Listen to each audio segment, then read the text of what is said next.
At 6 months old, she'd already been labeled as untrainable by 3 homes. She worked kids until they cried. She chased horses into fences, putting herself and them at serious risk of injury.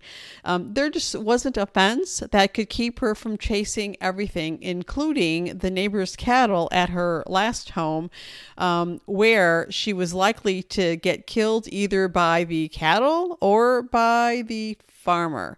So, as it turns out, I was kind of her last shot, her fourth chance. And if I didn't agree to take her, the unspeakable was going to happen. And so, yep, all this drama at the very young age of 6 months old. Can you believe that? So, I'm thinking like, well, how hard could it be to train a 6 month old border collie? I mean, they're like crazy smart. They want to please you. They're dying to partner with you. They live for that. And I'm thinking, okay, how bad could it be?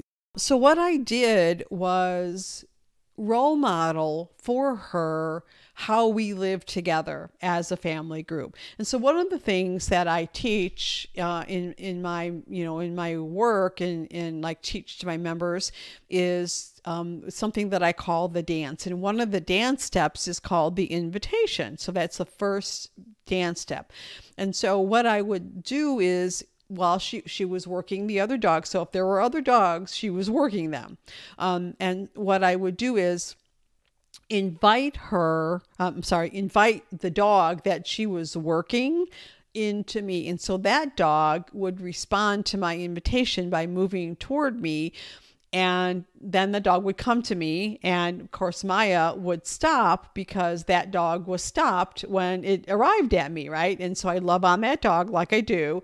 And then off they'd go. And then we were done and off they'd go. And I just repeated that. And what happened after a few, I don't know, maybe a week of that, was that I could see that she was noticing the invitations and she was starting to respond to my invitation, even though it was directed at another dog.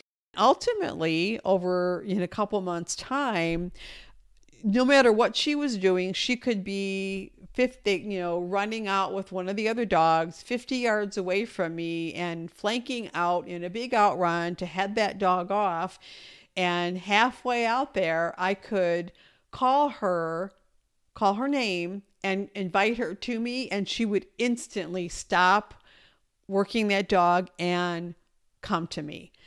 And so it was quite the transformation, and ultimately it was that work that we did, that relationship and partnership work, and the role modeling, and allowing her to learn that I was someone that she could look up to, that she could look to for guidance and support, that she could look to as her loving leader.